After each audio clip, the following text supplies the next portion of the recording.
বিসমিল্লাহির রহমানির রহিম। আসসালামু আলাইকুম। জনতা রান্নাঘর থেকে সবাইকে জানাচ্ছি শুভেচ্ছা। আশা করি সবাই ভালো আছেন। আজকে যে রেসিপিটা করব একদম অল্প মশলায় অসাধারণ স্বাদের একটা চিকেন। এখানে তেলটা দিয়ে দিলাম আধা কাপ। এখানে দারচিনি 2টা স্টিক দিয়েছি, 10-12টা দিয়ে দিয়েছি কালো মরিচ, আর দিয়ে দিয়েছি 7টা এলাচ দানা। এগুলো একটু ভেজে নিব। এখানে কয়েকটা মরিচ দিয়ে দিচ্ছি।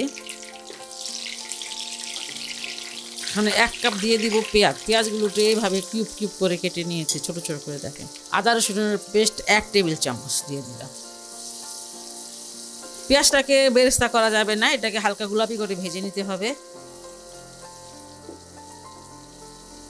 এখানে 15টা দিয়ে দিলাম সাদা গোলমরিচ। এখানে প্রায় 12টার মতো কাজু বাদাম এবং কাঠবাদাম, আর এখানে 1 কাপ দুধ দিয়ে দিলাম। এটাকে সুন্দর করে ব্লেন্ড করে নিব। পেঁয়াজটা ভেজে নিয়েছি, পেঁয়াজ মরিচ এগুলো সব ভেজে নিয়েছি। এখানে প্রায় আধা কেজি মাংস আছে, মুরগির মাংস। পিসগুলো নর্মাল পিস একদম। আর এই জায়গায় এখন আমি একটু দিয়ে দিব স্বাদ মতন লবণ। কাঁচা মাংস গন্ধটা যেন চলে যায়, এই জন্য আমি এটা হাই হিটে একদম সাদা সাদা করে রান্না করব।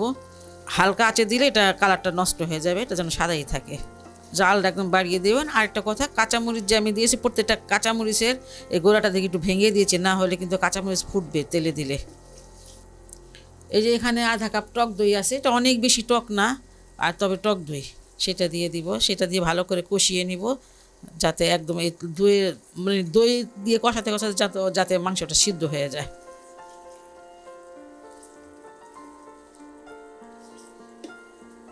একটু ঢেকে দিলাম। দইটা দিয়ে চিকেনটা ভালো করে কষিয়ে নিলাম। আর এখন দুধের সাথে বাদামটা ভালো করে বেটে নিলাম, এটা দিয়ে দিব। কোনো পানি দিতে হবে না, এটা দিয়ে সুন্দর করে আমি রান্না করে নিব। এটা বেশিক্ষণ ঢেকে রাখা যাবে না, কারণ বাদাম আর দই তো এটা লেগে যায়। একটু পরপরই মানে নেড়ে দিতে হয়। এখন ঢেকে দিচ্ছি।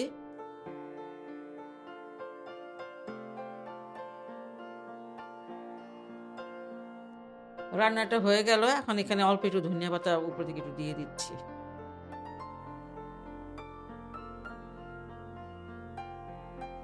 চিকেন আমরা সবাই খাই, এইভাবে একদিন রান্না করে দেখবেন যে খেতে একদমই অন্যরকম লাগে।